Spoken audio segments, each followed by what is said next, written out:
The sound of my own son's voice saying those words still echoes in my hospital room every single night. Mom, you're too sick to hold Emma.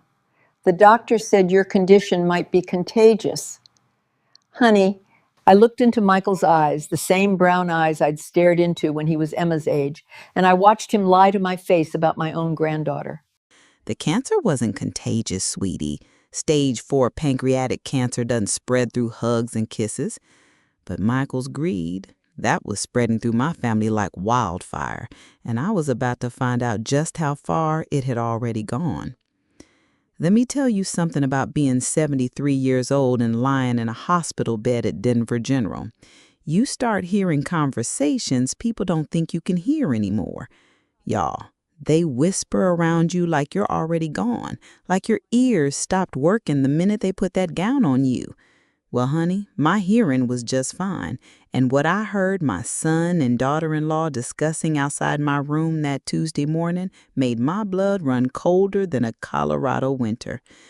"She's got maybe 6 weeks left, tops," Michael was saying to Jennifer in that hallway. "The lawyer said the will reading happens automatically after she passes. Everything goes to us anyway since we're the only family she's got." Jennifer's voice was sharp as a knife when she answered, "Good. I'm tired of pretending to care about that old bat. Did you see how she tried to grab Emma yesterday? Her hands were shaking so bad she could have dropped her." Then my son, my own flesh and blood, laughed.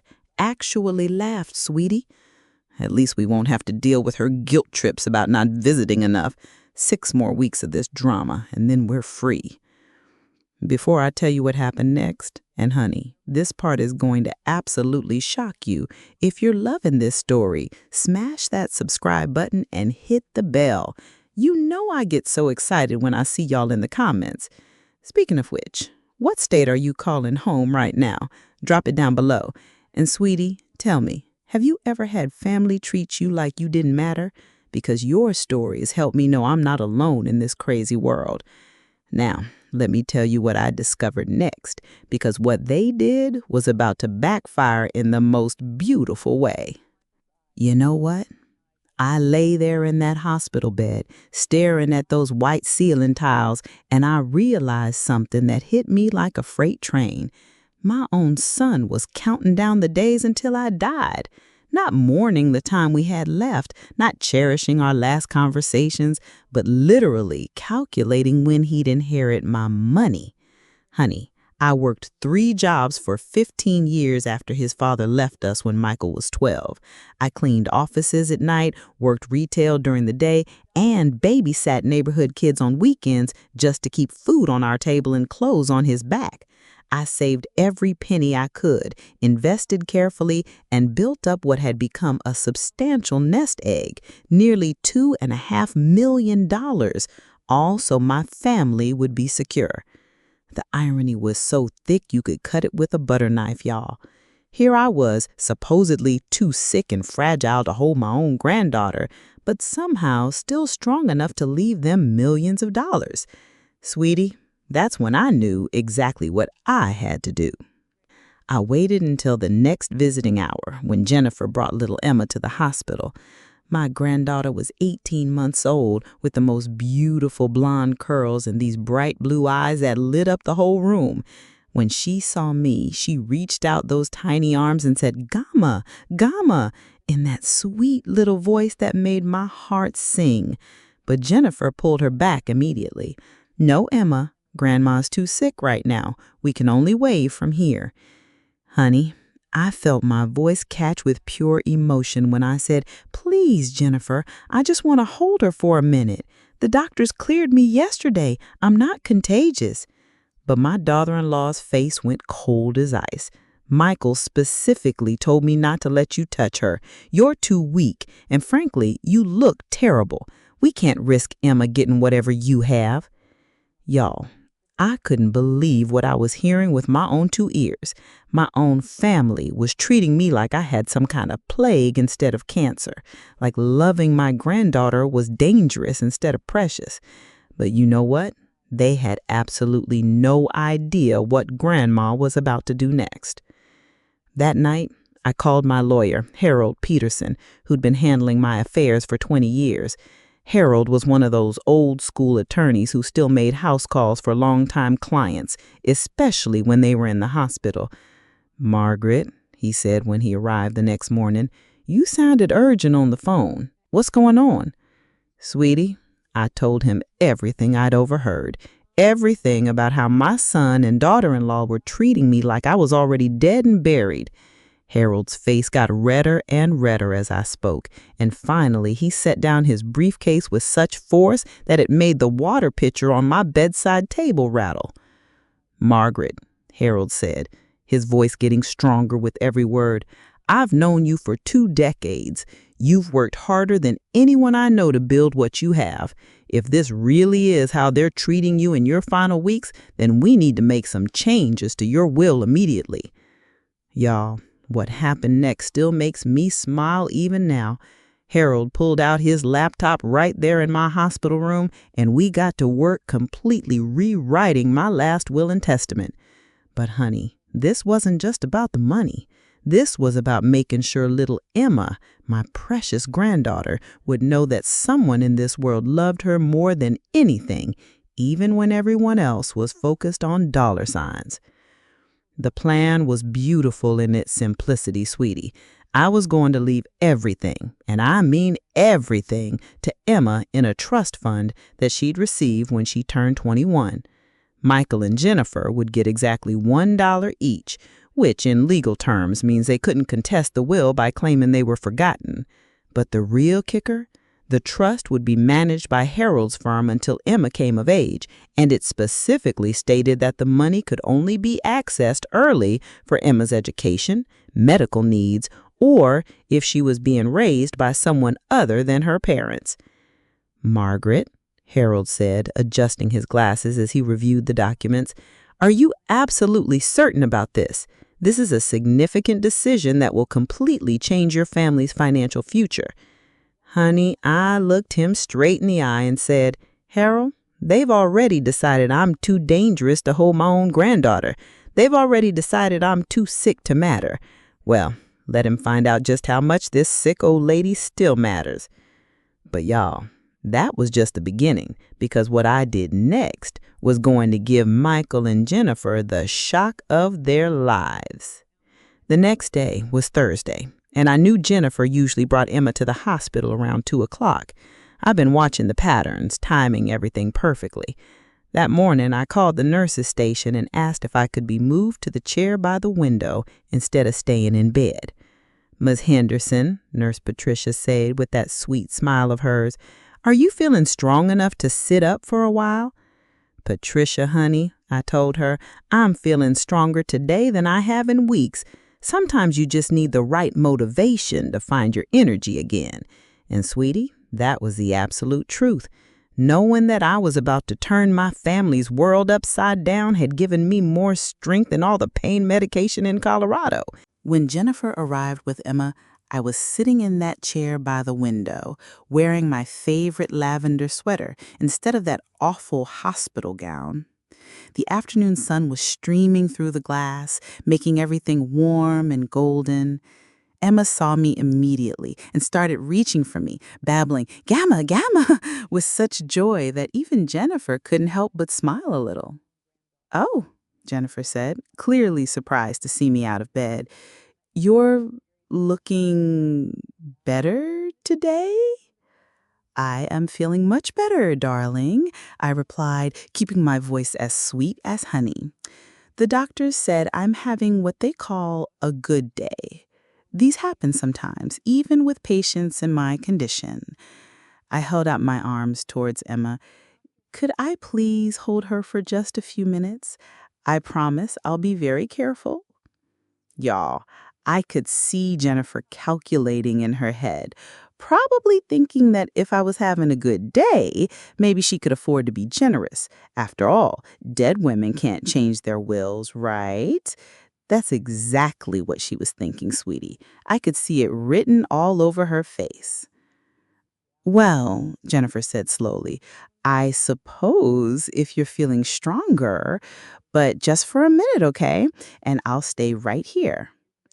Honey, when Jennifer placed that beautiful little girl in my arms, something magical happened. Emma immediately snuggled against my chest, her tiny hand grabbing onto my sweater like she never wanted to let go. She looked up at me with those bright blue eyes and whispered, Gamma, so softly it was like a prayer. Hello, my precious angel, I whispered back, my voice catching with all the love I'd been storing up. Gamma loves you more than all the stars in the sky. I kissed the top of her blonde curls, breathing in that sweet baby smell that every grandmother knows by heart. You are the most important thing in my whole world, Emma. Never forget that, sweetheart. For exactly 17 minutes, I was watching the clock on the wall. I held my granddaughter and told her every single thing I wanted her to know. I told her about her great-grandmother Rose, who came from Ireland with nothing but a suitcase and a dream. I told her about the little garden I used to keep behind our old house, where I grew the most beautiful roses in the neighborhood. I told her about the songs I used to sing to her daddy when he was her age, the same songs I was humming to her right now. You know what, Emma? I said, my voice getting softer and more conspiratorial. Gamma has a very special surprise for you. When you're all grown up, you're going to discover something wonderful that's going to change your whole life. And every time you see lavender flower, I want you to remember that your Gamma loved you with her whole heart. Jennifer was checking her phone, probably texted Michael about something when I said those words. She had no idea, absolutely no idea, what I was really telling Emma.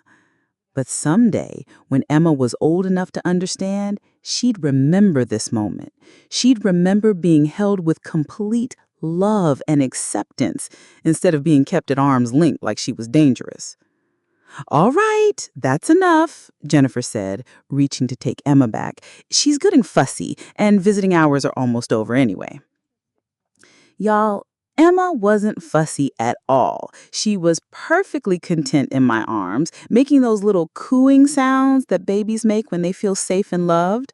But Jennifer wanted her back, so I kissed her forehead one more time and whispered, This isn't goodbye, my angel. This is I'll love you forever. As Jennifer was gathering up the diaper bag and getting ready to leave, she turned back to me with what I can only describe as fake concern. Margaret, you should really get some rest now. You look tired again, and we don't want you to overdo it. You're absolutely right, Jennifer, I said, settling back into my chair. I should rest. After all, I have some very important business to take care of in the next few days. Honey, if only she had known what kind of business I was talking about. That evening, Harold came back to the hospital with the finalized will documents.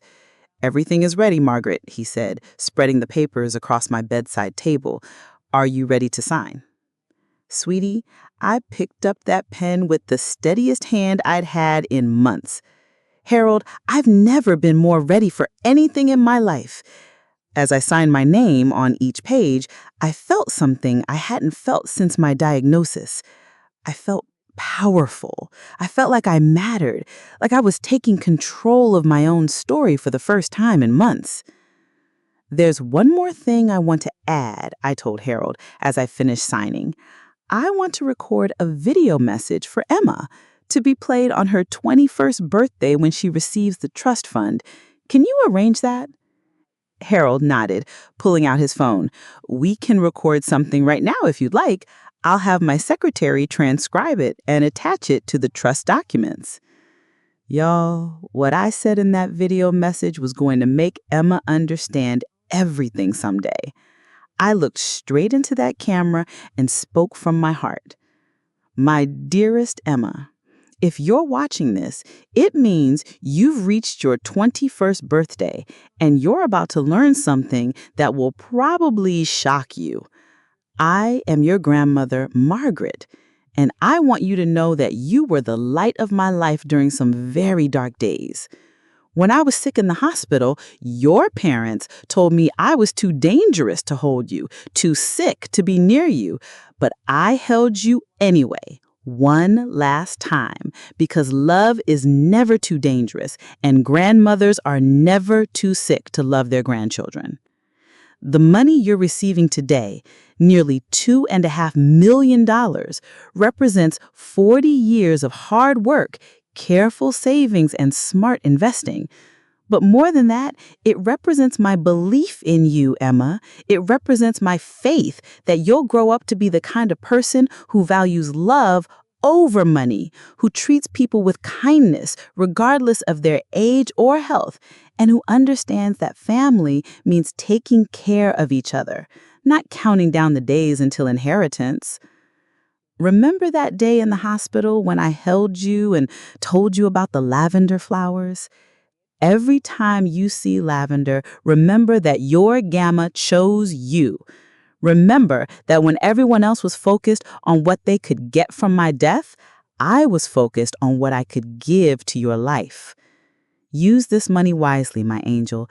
Get the education you want, travel the world, help others when you can, and never let anyone tell you that you're too anything to deserve love and respect. Most importantly, when you have children of your own someday, hold them tight and remember that love is the most valuable inheritance anyone can leave behind. Honey, by the time I finished recording that message, both Harold and I had tears in our eyes. "Harold," Margaret says softly, "that was beautiful. Emma is going to treasure those words someday." "I hope so, Harold," I whispered back. "I really hope so." The next few days passed quietly, y'all. Michael and Jennifer visited a couple more times, but their visits felt different now. They seemed restless, impatient, like they were going through the motions.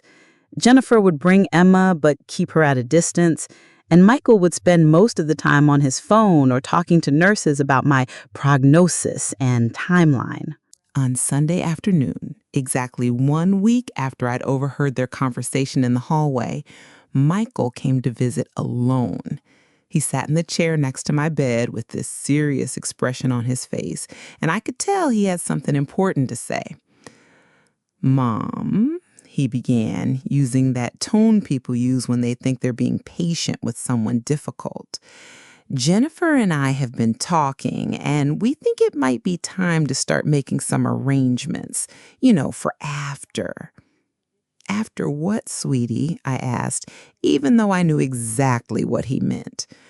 "After you're gone, Mom. We need to think about the funeral arrangements, the will reading, getting your affairs in order. I know it's not pleasant to talk about, but we're your family, and we want to make sure everything is handled properly." Y'all, I looked at my son, really looked at him, and tried to find some trace of the little boy who used to climb into my bed during thunderstorms, who used to bring me dandelions from the yard and call them beautiful flowers. But all I could see was a man calculating his inheritance while his mother lay dying. "Michael," I said slowly, "what do you think is going to happen to my money when I die?" He shifted uncomfortably in his chair.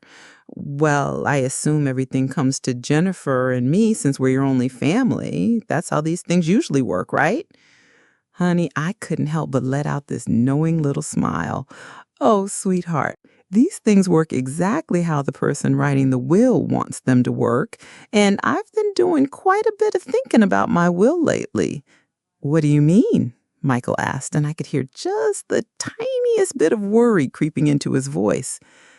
"I mean, darling, that maybe I should leave my money to someone who actually wants to spend time with me while I'm alive, instead of someone who's counting down the days until I'm dead." Y'all, Michael's face went white as a sheet. "Mom, what are you talking about? Of course we want to spend time with you. We're here, aren't we?" "You're here, Michael, but are you really here? When's the last time you asked me how I'm feeling instead of asking the nurses about my timeline?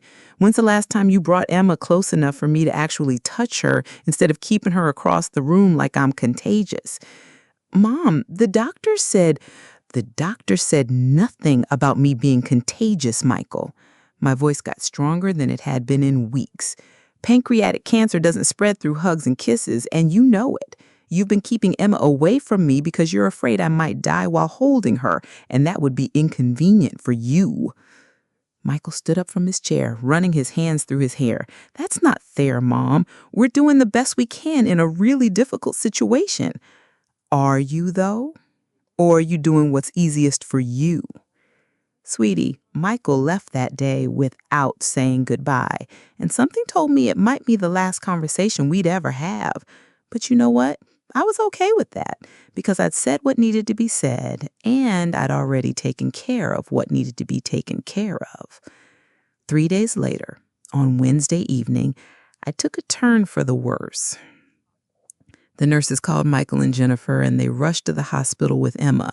I was drifting in and out of consciousness, but I could hear them in the hallway again, whispering about arrangements and timelines and what would happen next.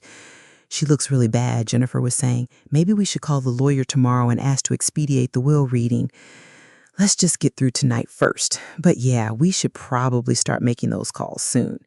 Y'all, even in my weakened state, hearing them discuss my death like it was a business transaction instead of the end of a human life made something fierce wake up inside me.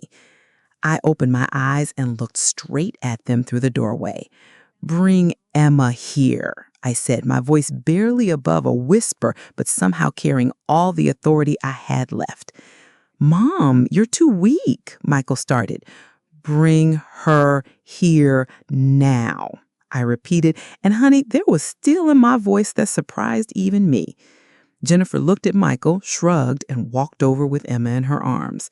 My granddaughter was sleepy, but when she saw me, she smiled that beautiful baby smile and reached out her little hand. "Closer," I whispered. Jennifer hesitated, then stepped right up to my bedside. I reached out my hand. It was shaking, but it was steady enough, and Emma grabbed onto my finger with her tiny fist. "I love you, Emma Rose," I whispered, using the middle name Jennifer had never told me, but that I'd seen on the hospital bracelet when Emma was born. "Remember that your Gamma loves you more than anything in this whole world." Emma squeezed my finger and said Gamma one more time, so softly it was like a little prayer.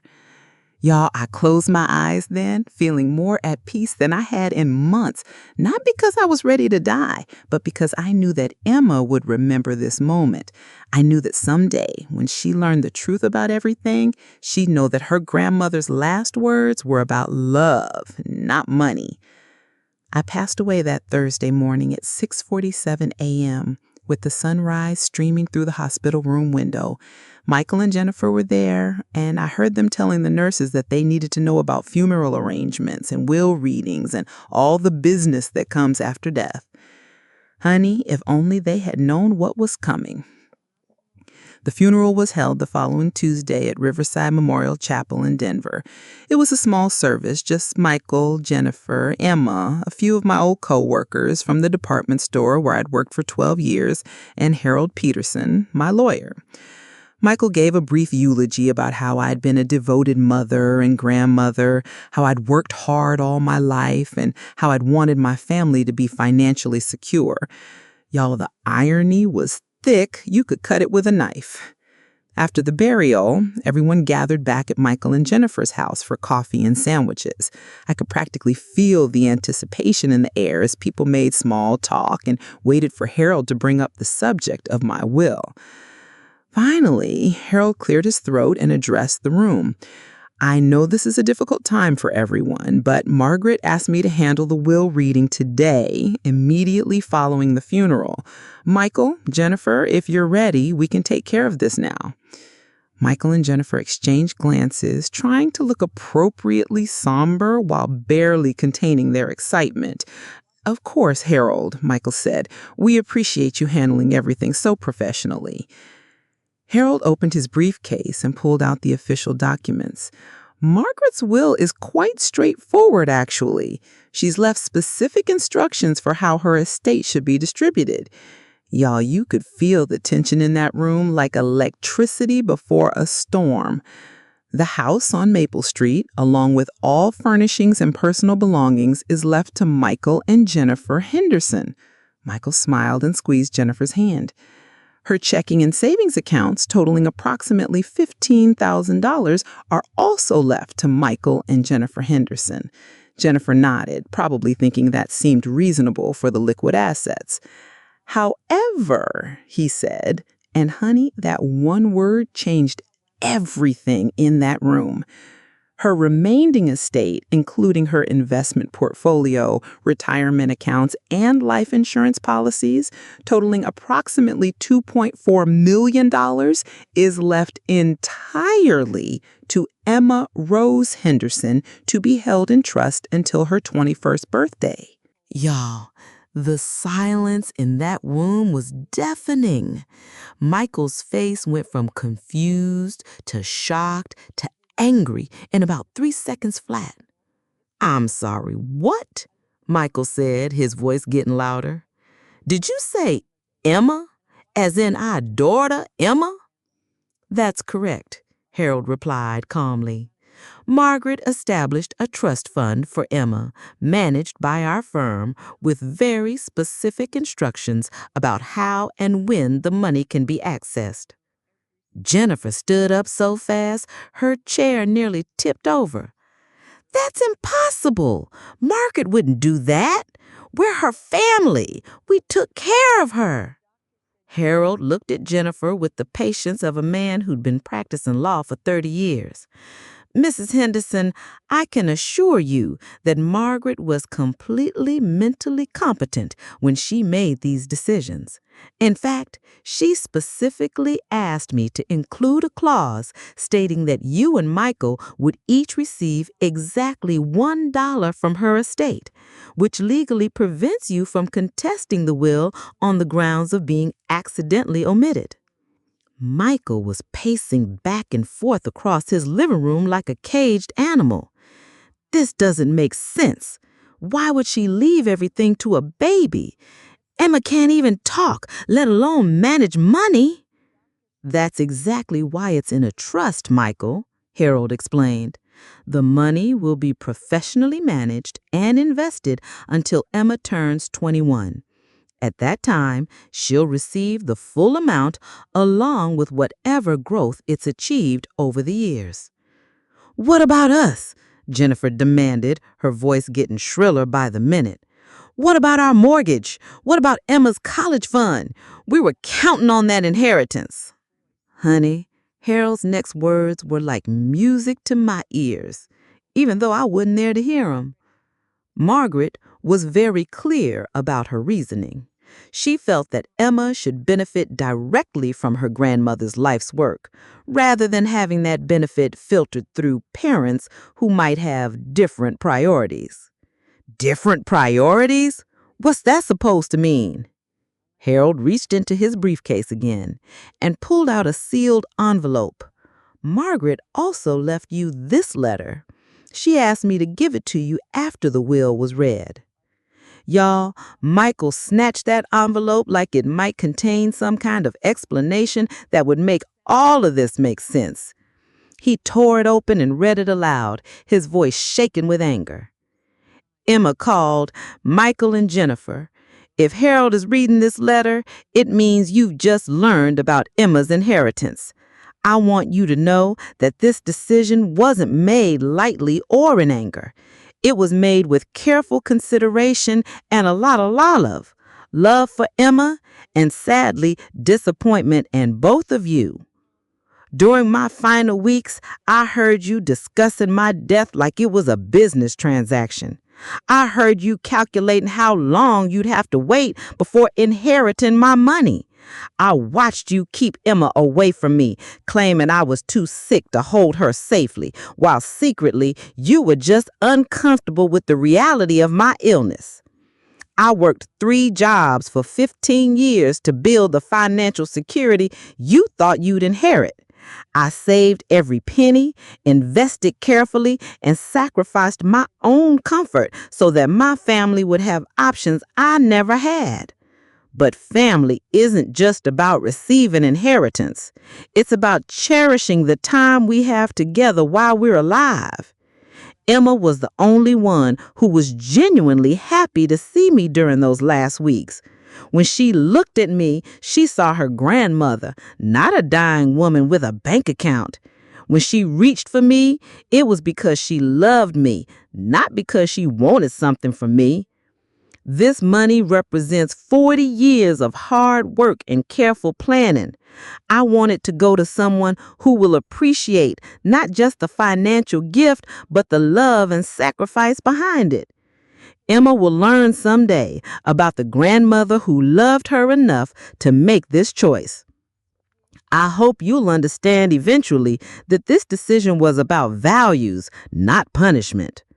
I hope you'll raise Emma to be the kind of person who values relationships over money, who treats elderly people with dignity instead of impatience, and who understands that love is the most valuable thing we can give each other. The house and $15,000 should be enough to help you transition and plan for your future.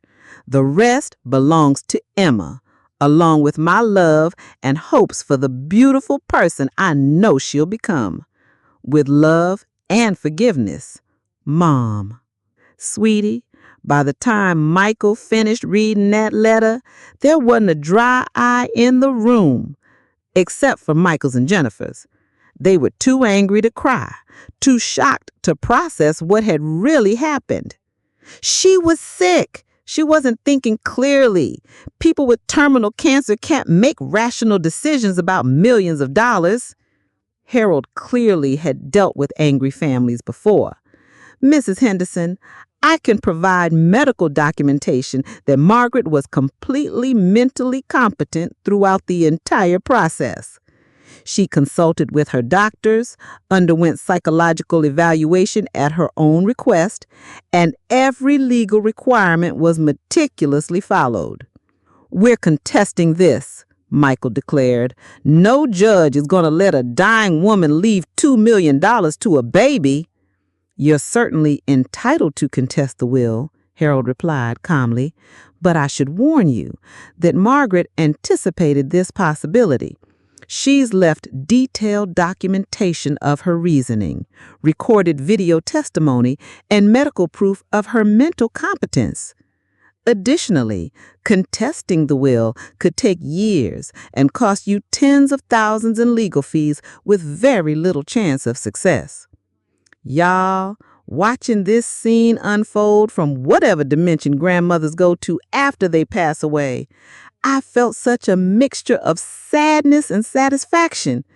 Sadness that my own son was more concerned about money than about honoring his mother's final wishes.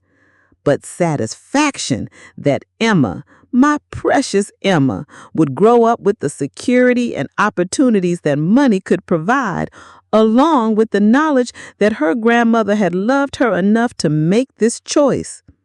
Over the next few months, Michael and Jennifer did try to contest the will.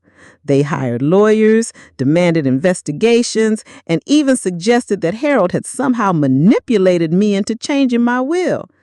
But honey, Harold Peterson hadn't been practicing estate law for 30 years without knowing how to protect his client's wishes. Every piece of documentation was perfect. Every legal requirement had been exceeded. The video testimony I had recorded was clear, coherent, and emotionally compelling. The psychological evaluation showed I was not only mentally competent, but also showed clear understanding of the financial and family implications of my decisions. After 8 months and nearly $30,000 in legal fees, Michael and Jennifer's lawyers advised them to drop the case. They weren't going to win, and they were just throwing good money after bad.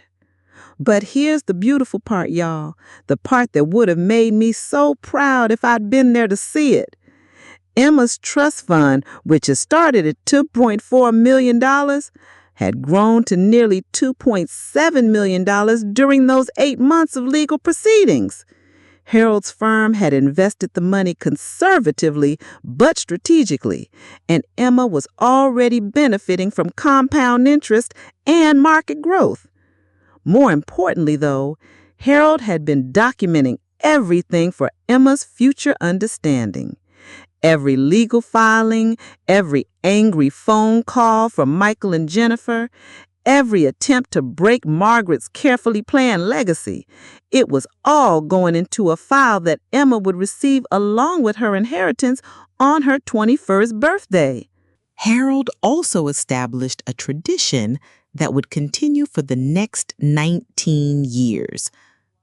Every year on Emma's birthday, he would deposit a small amount, usually around $500, into a separate account for Emma, along with the letter updating her on how her grandmother's gift was growing and how it was being protected for her future. On Emma's 5th birthday, Harold wrote, "Dear Emma, your grandmother's gift has grown to $3.1 million. Your parents asked again this year if they could access some of the money for a new car, but the trust protects your inheritance exactly as your grandmother intended. She wanted you to have choices when you grow up, and every year that passes gives you more choices. On Emma's 10th birthday, dear Emma, your trust fund now totals $4.2 million. This year, your parents asked if they could use some of the money to pay off their mortgage. While home ownership is important, your grandmother specifically wanted this money to be yours alone. She believed you'd make wise decisions about it when you're old enough to understand its value. On Emma's 15th birthday, dear Emma, your inheritance has grown to nearly $5 million. Your parents have asked several times over the years about accessing money for various expenses, but your grandmother's instructions were very clear. This money is for your education, your future, and your choices. In 6 years, you'll receive not just the financial gift, but also letters, documents, and a video message that will help you understand why your grandmother made this decision." Y'all, during all these years, Emma was growing up with no idea that she was a multimillionaire. Michael and Jennifer had decided not to tell her about the inheritance, probably hoping she'd never find out, or maybe planning to somehow claim it belonged to the family rather than to Emma specifically. But children have a way of overhearing things, sweetie, and Emma was a smart little girl who paid attention to conversations she wasn't supposed to hear. When Emma turned 16, she overheard Michael on the phone with Jennifer's sister, complaining about how Margaret had ruined their lives by leaving all that money to Emma instead of to them. $5 million, Michael was saying, just sitting there while we struggle with car payments and college savings. It's not fair that a teenager gets to inherit money she didn't earn while her parents get nothing. That night, Emma asked Jennifer directly, "Mom, what money was Dad talking about? What did Grandma Margaret leave to me?" Jennifer tried to deflect at first, but Emma was persistent. Finally, reluctantly, Jennifer admitted, "About $5 million. Y'all, Emma's reaction wasn't what Jennifer expected. Instead of being excited about being rich, Emma asked the question that mattered. Why did Grandma Margaret leave it to me instead of to you and Dad? Jennifer's answer revealed everything about why I'd made the choice I did. Because your grandmother was sick and confused when she wrote her will.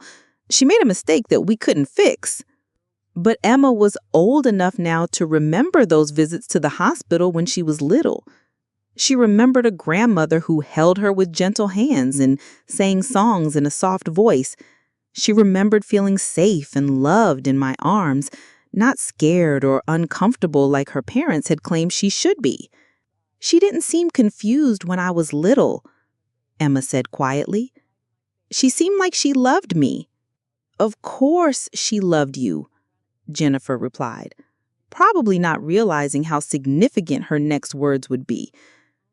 because she was too sick to make good decisions about money.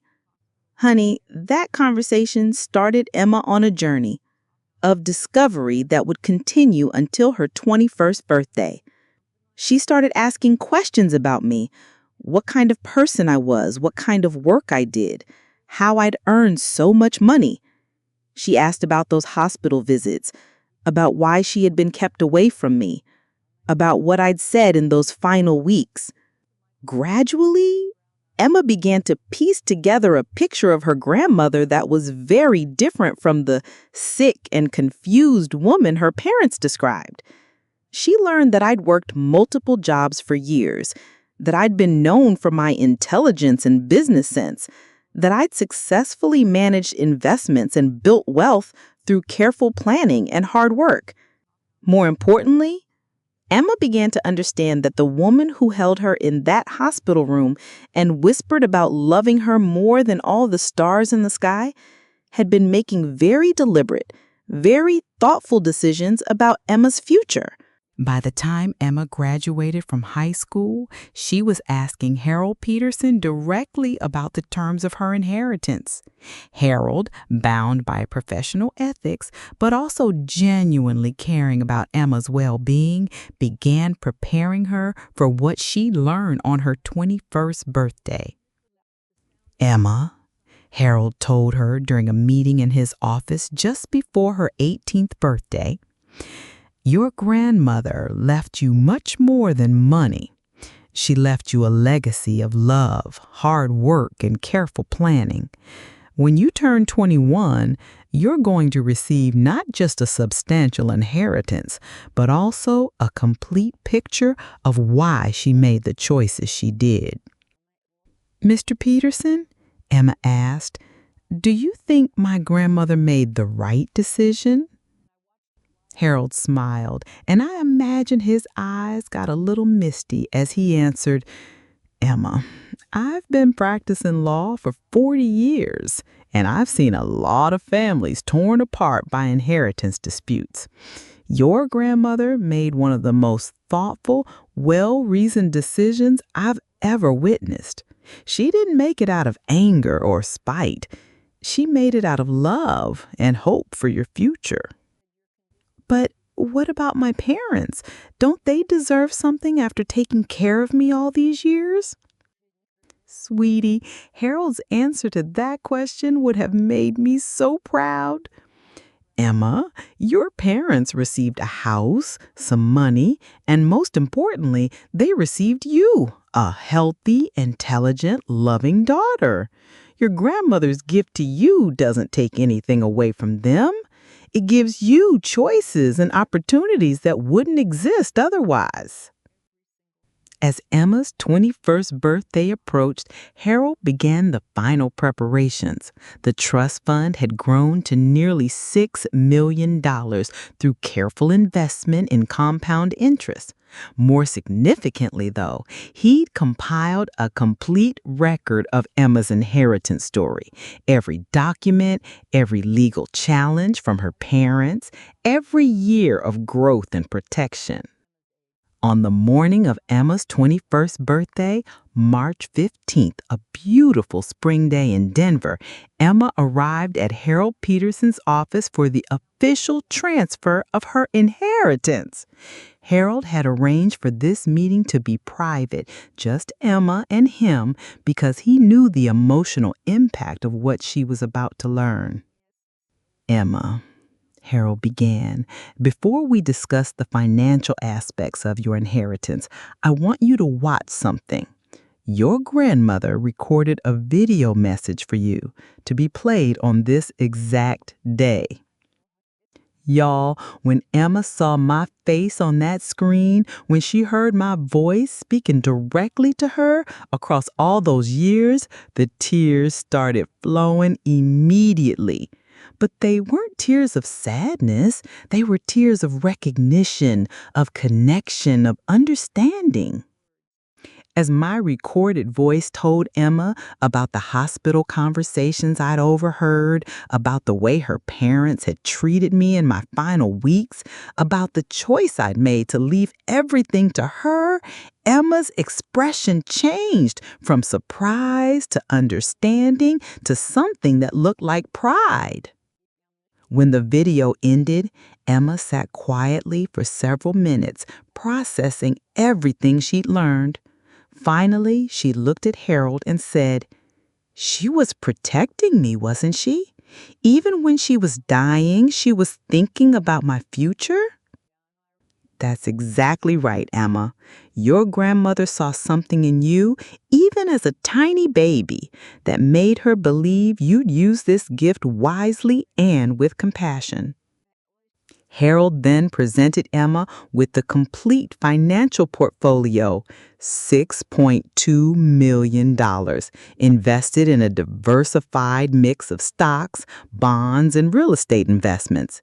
Emma would receive complete control of the money, but Harold's firm would continue to provide investment advice and financial planning services for as long as Emma wanted them. "There's one more thing," Harold said, pulling out a final envelope. "Your grandmother left instructions that this letter should be given to you only after you'd learned about everything else."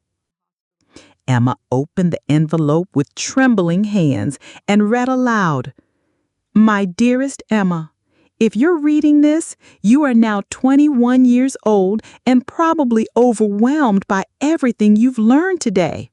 I want you to know that choosing you wasn't difficult. It was the easiest decision I ever made. When I held you that last time in the hospital, I saw something in your eyes that gave me hope for the future. I saw kindness, intelligence, and a spirit that wouldn't be crushed by disappointment or hardship.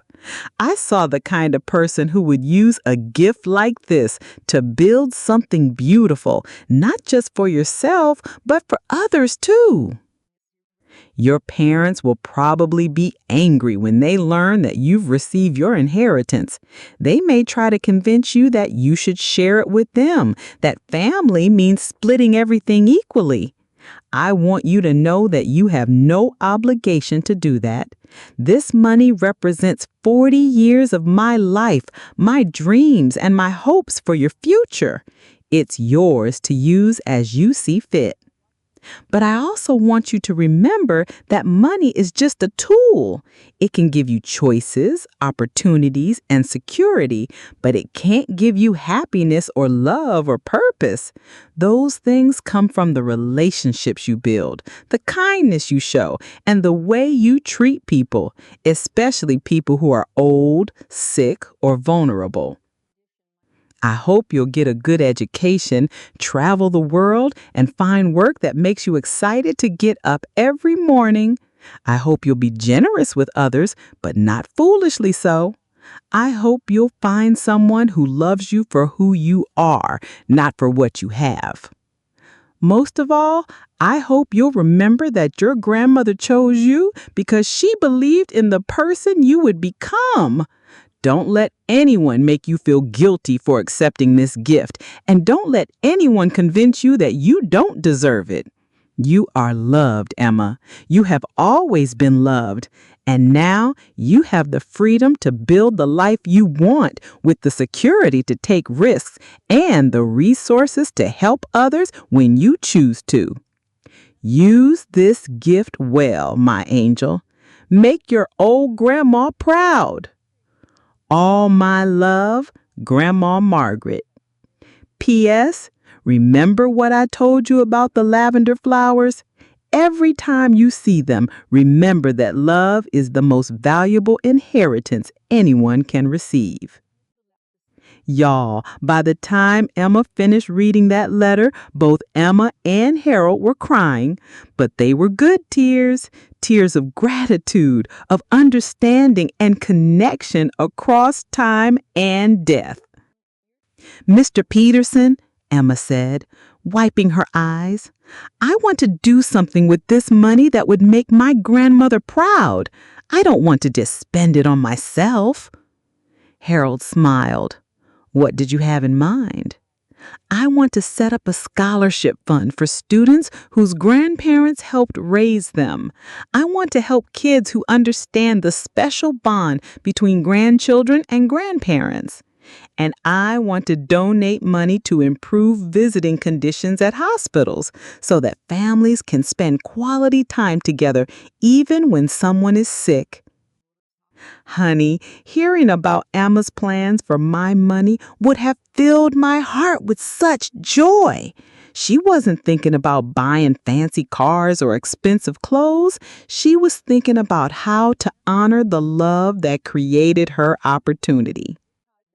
"There's one more thing I want to do," Emma continued. "I want to buy a house with a beautiful garden where I can grow lavender flowers. Every spring when they bloom, I'll remember my grandmother and the choice she made." Over the next few months, Emma began implementing her plans.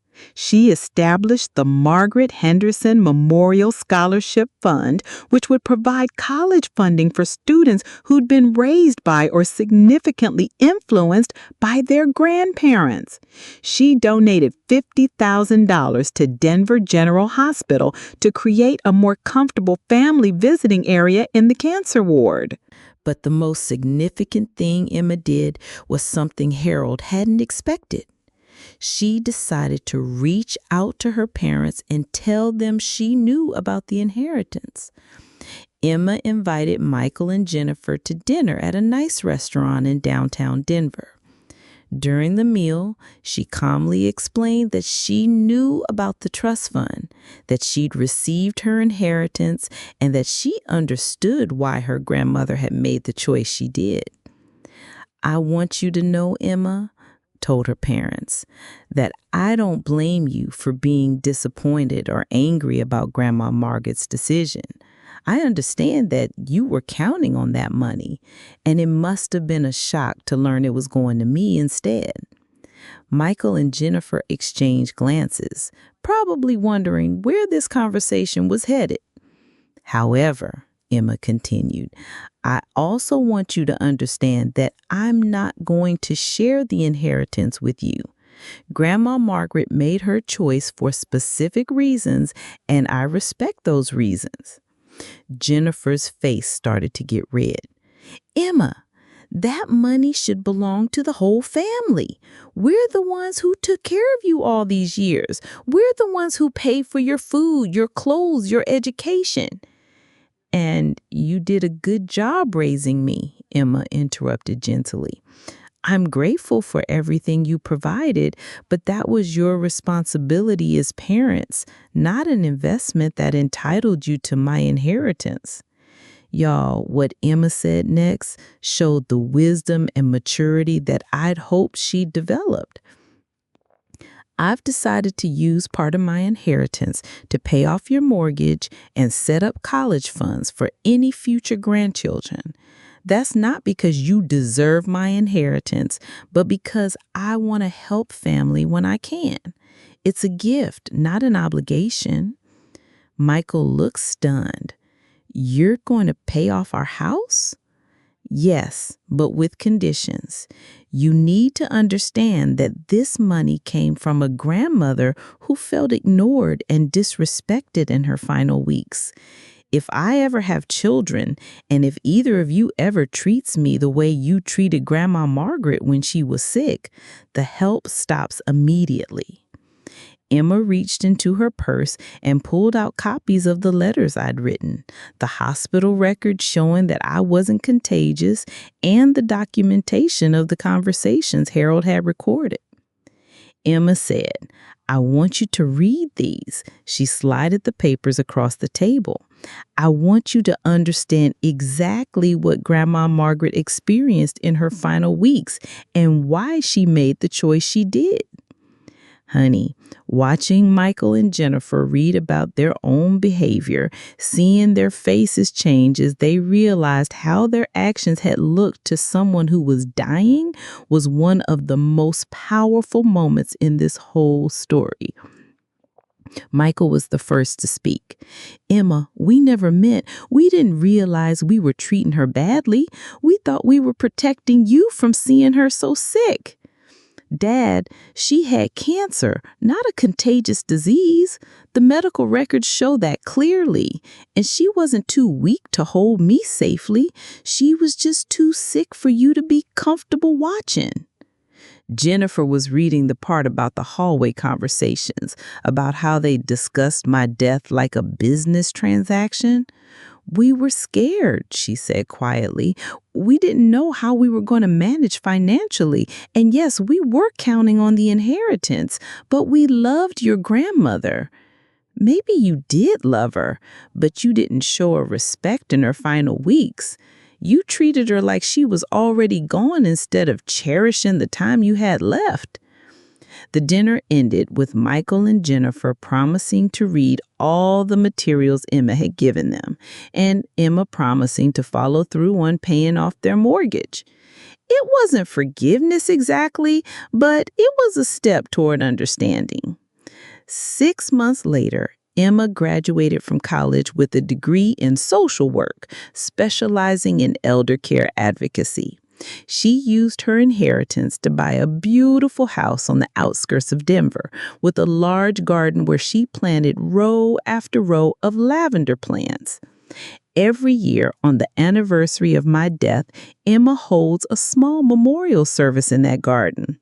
She invites elderly people from local nursing homes who don't have family visitors, and she serves tea and cookies while sharing stories about the importance of intergenerational relationships. Harold Peterson, now in his 70s himself, often attends these gatherings. He tells people about the remarkable woman who had the wisdom to see past her own pain and disappointment to leave a legacy of love for her granddaughter. Margaret Henderson, Harold always says, taught me that the most powerful wills aren't just about distributing money. They're about distributing values, love, and hope for the future. Emma never married, but she became a mother figure to dozens of young people through her scholarship program and her work with elder care advocacy. She used her inheritance not to live lavishly, but to create opportunities and build bridges between generations. When Emma turned 35, she established the Margaret Henderson Foundation, which provides support for families dealing with terminal illness, advocates for better hospital visiting policies, and creates programs to connect young people with elder mentors. Michael and Jennifer, humbled by reading about their own behavior and grateful for Emma's generosity in paying off their mortgage, gradually became more involved in the foundation's work. They began volunteering at nursing homes, and Michael often spoke to other families about the importance of treating elderly relatives with dignity and respect. I learned the hard way, Michael would tell other families, that inheritance isn't just about money. It's about how we treat each other when we're vulnerable. Y'all, the most beautiful part of this whole story happened when Emma turned 35. She was diagnosed with a serious illness that required surgery and a long recovery period. Michael and Jennifer immediately moved into her house to take care of her, and for the first time since I'd been in the hospital, Emma experienced what it felt like to have family members who prioritized her comfort and dignity over their own convenience. During Emma's recovery, Michael spent hours reading to her in the lavender garden. Jennifer cooked her favorite foods and made sure she had everything she needed for comfort. They treated her illness not as an inconvenience, but as an opportunity to show love and care. Now I understand, Emma, Michael told her one afternoon as they sat among the lavender plants, what my mother needed from us in her final weeks. She needed to feel valued and loved, not managed and avoided. Emma smiled, breathing in the scent of the lavender plants. She's probably watching us right now, Dad, and feeling proud that we figured it out. Sweetie, as I watch this beautiful story continue to unfold across the years, I know that leaving everything to Emma was the right choice. Not because Michael and Jennifer were bad people, but because Emma was the one person in my family who loved me without conditions, who saw me as a person rather than a problem to be managed. The $6 million has continued to grow under Emma's careful management, and she's used it to create opportunities, build relationships, and spread the kind of love and respect that I'd hoped would be my real legacy. Every spring, when the lavender blooms in Emma's garden, she remembers the grandmother who held her one last time and chose love over convenience, hope over disappointment, and faith over fear. And honey, that's exactly what I wanted her to remember. Y'all, I want you to think about this story the next time you're with an elderly family member who might seem difficult, sick, or inconvenient. Remember that every elderly person was once young, had dreams and hopes, worked hard and made sacrifices for their families. They deserve dignity, respect, and love, not just from strangers, but especially from the families they spent their lives building and supporting.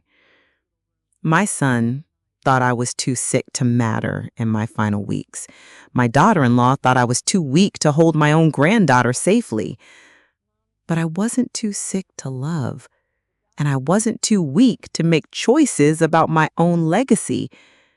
Emma understood that from the time she was 18 months old, reaching for her grandmother with complete trust and love. And that understanding, that pure love without conditions or calculations, was worth every penny of the inheritance I left her. The money was just money, sweetie. The love was the real inheritance, and that's something that can never be taken away, contested in court, or diminished by time. If you've got elderly family members in your life right now, don't wait until it's too late to show them they matter. Don't treat their final weeks or months like an inconvenience to be managed. Treat them like the treasures they are, full of stories, wisdom, and love that's just waiting to be shared. And if you're young and listening to this story, remember that someday you'll be the elderly person, hoping that the family you're building now will treat you with dignity when you're vulnerable. The way you treat your elderly relatives today is teaching the next generation how to treat you tomorrow. Love is the most valuable inheritance anyone can leave or receive. Money can buy comfort, security, and opportunities, but it can't buy the feeling of being truly seen, respected, and cherished for who you are.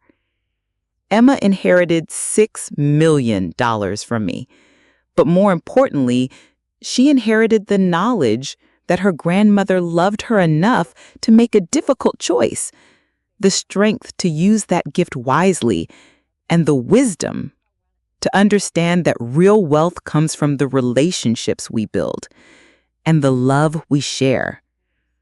That's a legacy worth leaving, y'all. That's an inheritance that lasts forever. And every spring when those lavender flowers bloom in Emma's garden, I know that love is still growing, still spreading, still making the world a little bit better than it was before. That's what grandmothers do, honey. We plant seeds of love that keep blooming long after we're gone.